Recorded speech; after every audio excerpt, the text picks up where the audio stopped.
Ako ang daan, ang katotohanan, at ang buhay. Sa gitna ng ating buhay sa daigdig na ito, lalong tumatagal, lalong nagkakaroon ng mas maraming kahulugan ang ipinapahayag sa atin ng buong may kapal. Lalong-lalo na sa biyaya ng buhay na ipinagkakaloob ng Diyos sa amin. Kuminsan kapag bata ka, no? Maraming bagay ang taken for granted. Kasi bakit? Bata pa eh. No? Pero kapag tumatanda ka, mas nakikita mo na at mas napapahalagahan mo. No? Yung kahalagahan ng mga pangyayari sa daigdig na ito. Hindi lang sapagkat ikaw tumatanda, makikita mo na rin, tulad na yung pinamanig sa Ebanghelyo, no? Na pinaalala sa atin ng buong may kapal. Lalong-lalo na yung kahalagahan ng buhay, no? Na ipinagkakaloob ng Diyos sa bawat isa sa atin.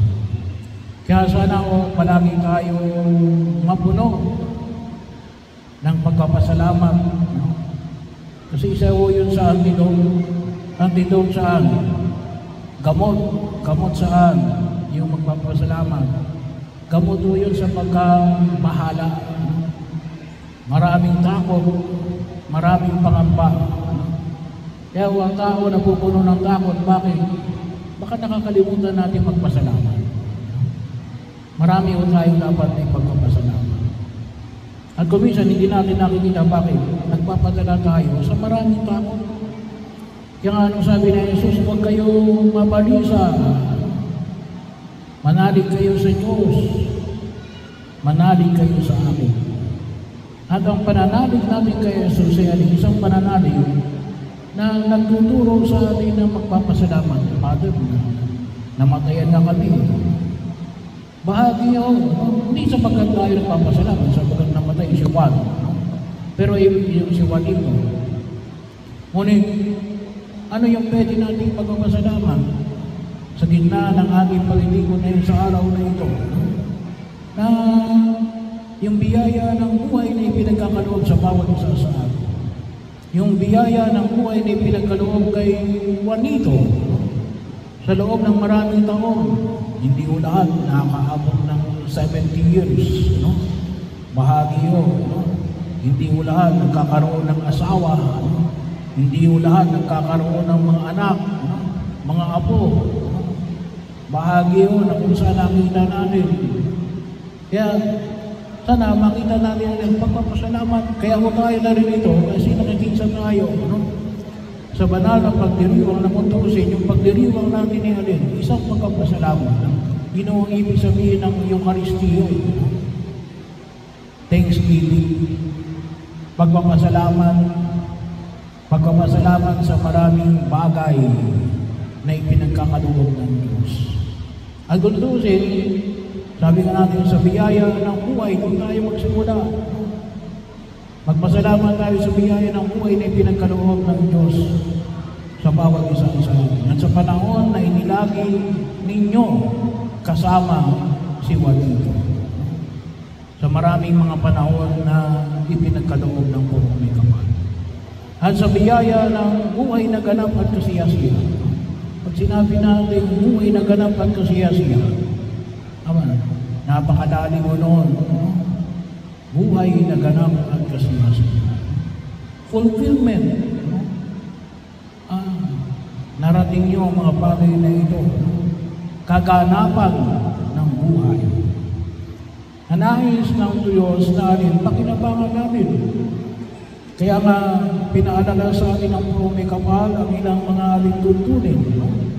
Para makita natin yung alin, nais ng Diyos na alin, magkaroon tayo ng kaganapan ng buhay.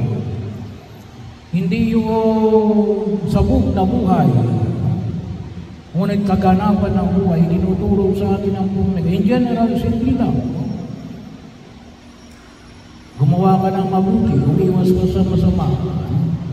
At makikita mo yung alin, yung kaganapan ng buhay. Nakuntulad, nakasalari saan? Sa utos ng pag-ibig. At higit sa lahat, ang magpasalamat tayo sa biyaya ng buhay na walang hanggan. Kalimitan binibigyan mo ng diin, yung biyaya ng binyag. Biyaya ng binyag. Kasi ano yung binibigay ng binyag? Tayo ay umaasa na alin at nananalig na si Juanito ay makasama ng Diyos sa kanyang kanan. Bakit? Binyagan siya. No? Yun ay pinagkaloob ng Diyos.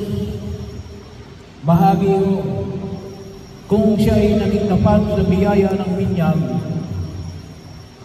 siya lang makakasagot.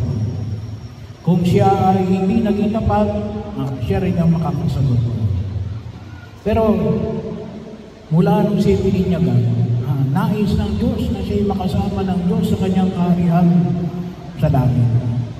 Kaya nga, ang mga bahagi ng pagkilos natin bilang mga mananampalatayang Kristiyano Katoliko ay itinaga lalong-lalo na sa mga ipinagkaloob ng Diyos sa atin sa pamagitan ng mga sakramento. Kasi nandulot na Jesus. Kaligtasan. At higit sa lahat ng ating kaligtasan saan? Kaligtasan na magkaroon tayo ng buhay na walang hanggan. At kailan nagsimula yun? Nung tayo ay bininyagan. Noong si Juanito ay bininyagan. Kaya nga yung pang-araw-araw natin pagkilos sa yun, yun ay kung tawagin natin ay confirmation, pagkatalaga na tayo ay para sa kaharian ng Diyos. At tayo narito, iniatin natin siya at nanalangin na sana yung pakinabangan niya ang biyaya na yun. At kung sakali man siya ay may pagkukulang,